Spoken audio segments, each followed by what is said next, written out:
I see my name in shining lights. Yeah, a different city every night. Oh, I swear the world better prepare for when I'm a billionaire. It's time to get down to business on the weekend's #1 business program. Known as the King of Networking, your host Shalom Klein has worked with thousands of entrepreneurs and created countless jobs. So, to success. Let's get down to business. And indeed, we're all about small business jobs and entrepreneurship and business. We talk a lot about business here. You're on with Get Down to Business. I'm your host, Shalom Klein. Remember, you can always download podcasts from Get Down to Business on my website at shalomklein.com. And while you are there, don't forget to follow me on Twitter at Shalom Klein. It's going to be a jam-packed week of content and information you will not want to miss.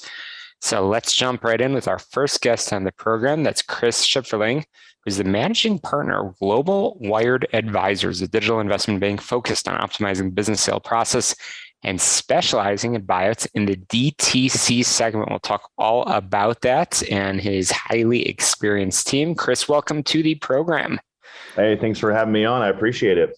Absolutely. It's a pleasure. We were just talking offline about the amazing work that you and your team are doing in Charlotte, North Carolina. So appreciate you joining us here and educating us on this world of digital consumer products. So Chris, I'd like to get to know the person behind the microphone. How did you become so passionate about your work and become such a leader in the space? Yeah, I'll be succinct. So, I started off my career in consumer products about, at this point, close to 18 years ago. I was in the baby products and toy space for about a decade and a half, and working for businesses ranging between $22.5 billion as a sales and marketing executive. And I really enjoyed it. I did a lot of trade marketing. I did a lot of selling directly to, large, big box retailers, Walmart, Target, Bed Bath & Beyond, et cetera.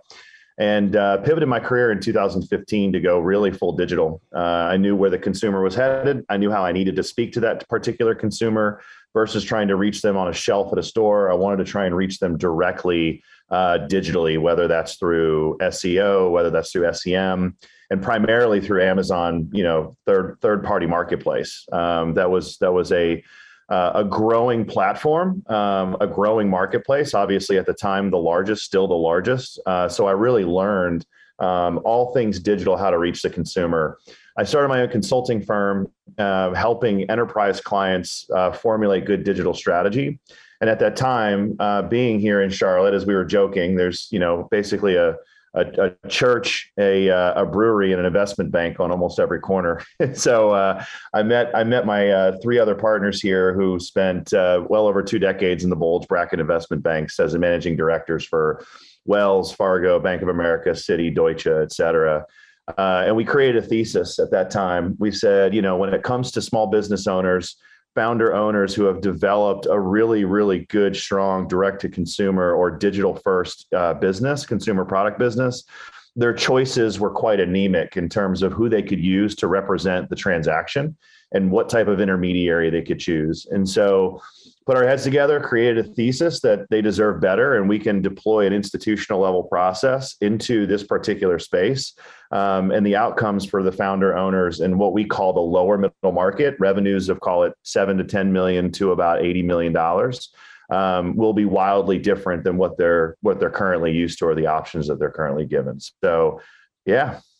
Amazing. So you've developed certainly your passion and your expertise together with your, as you said, your partners, and again, have become a leader in this space. So Global Wired Advisors, I know all over on your LinkedIn, you're saying now hiring. So clearly this is a very, very hot market right now and an area that's growing. So I would be remiss as we have this conversation at the end of Q3 of 2022, how has your world of DCP, digital consumer products, changed since the onset of the pandemic? Dramatically. I mean, what was interesting is you saw the economy flip. Our economy is usually comprised of 2/3 services and 1/3 consumer products, and you saw a complete seismic shift of 2/3 consumer products and 1/3 services. And so, because of that, everybody sitting at home had to learn lots and lots of folks had to learn how to use the internet for commerce for the first time.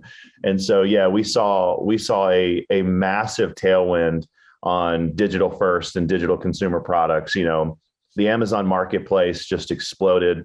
When we're looking at P&Ls now, I just talked to a guy yesterday. It was a toy business that went from 7 million to 22 million from 19 to 20, just in 1 year. And we've seen a lot of those types of hockey sticks. Now that we're getting into 21 and 22, you're actually going back. We had a correction in Q3. As the pandemic wasn't coming to an end, but as more places were opening up and our economy started to shift back to a normalized view, we definitely felt that correction in Q3, no doubt, and Q4 as well. And so as we go into this year, those who got lots of tailwinds and had really great business models to begin with, and had a brand and had product development first, product is king. We're seeing those guys get the tailwind and continue to get tailwind. Anybody who had just what we call a gimmicky or flim-flam business that they were just trying to sell some widgets through Amazon or through their own website, we're seeing them start to now trail down. And so that's really what we're seeing. But e-commerce prior to the pandemic was still growing at a clip of 15% every year, and was still growing at 1% of retail sales every year. And the projections out into 2030 are still very strong. So. Again, I'm chatting with Chris Shipferling, managing partner of Global Wired Advisors, a digital investment bank focused on optimizing the business sale process and specializing in buyouts in the DTC segment. I know that you and your team have sold well over 30 plus businesses in the $5 to $75 million range. So it's on that topic that I want to continue our conversation, Chris. And certainly as we have this conversation here and get down to business, an audience of many entrepreneurs and business owners, there are those that are tuning in that never plan to sell their business. And I know you have seen it all in your time and your passion in this field. What advice would you have on growing your existing business, even if you don't ever plan to put that business up on the market? Yeah, I mean, look, there's the old age advice, right, that anybody receives when they own their own asset, which is develop a business that you could sell because you really have no clue what's going to happen in the future. So, it's not our job as an investment bank to convince anybody to put a square peg in a round hole. If you've got a very healthy cash flowing business and you want to continue to cash flow and utilize that cash flow for whatever it is you want to do, great, more power to you. I would just say if you've got an asset on your hands that is quite valuable, you should always consider your options, because when we see liquidity events of $40 million or 35 or 50. These are life-changing events. These are, can lead to generational wealth. And it can be a significant, a lot of business owners, it's interesting, they focus on the multiple of EBITDA because that's what the transaction focuses on. But what they tend to forget as the owner is an actual multiple of their own salary that they're taking and the dividends and the draws that they're able to take out of the business, right? And so when you start to look at that multiple from a founder owner perspective, it tends to be quite lucrative, having that sizable liquidity event. But as far as just advice in terms of growing, I mean, it just depends on your business model. For us with D2C and working with consumer products, it's about outlining how you can continue to make your brand sustainable. Brands always win, and product profit will eventually die because they'll get commoditized. So building that community around your brand is going to be the most valuable investment that you can possibly make, no matter if you want to sell your business or not. Because when you do that and you focus on that as a consumer products company, I promise you will be a very, very valuable asset. Interesting. And that certainly ties into how, as you said, investors are screening businesses, what metrics they're looking at, and how their transactions are modeled. So this sounds like advice that's true whether you're selling or maybe you never plan to sell. And that's certainly very important. So I like to end our conversations with just one real quick, under 30 seconds or less, a bit of homework assignment that you'd give to an entrepreneur tuning in. If they remember one thing from this conversation, what would you like them to see them do in the next week?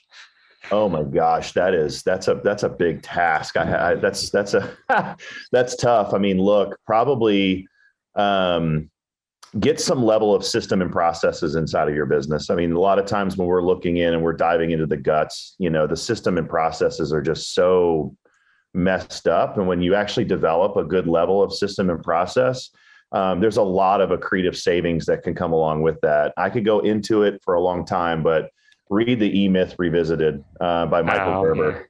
Well, we're gonna link to that, and we're definitely gonna have you back on, Chris, because I know you've got a lot more expertise to share with all of our listeners. But perhaps the best advice that I can share with our listeners is to get in touch with you and your team at Global Wired Advisors.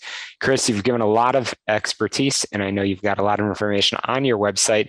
Can you share that contact information for all of our listeners to take down? Yeah, super simple. For a majority of us who use Google, just go to just type in Global Wired Advisors. For the 3% that still use Yahoo, do the same. And we'll come up first, I promise. But go to our website. You can fill out an analysis or a consultation form. We have a valuation tool because founder owners of this size love to put in their numbers. But there's multiple ways on our website to get in touch with us. GlobalWiredAdvisors.com. We got to squeeze in a very quick break here and get down to business. We'll be back on the show about small business, jobs, and entrepreneurship in just a moment.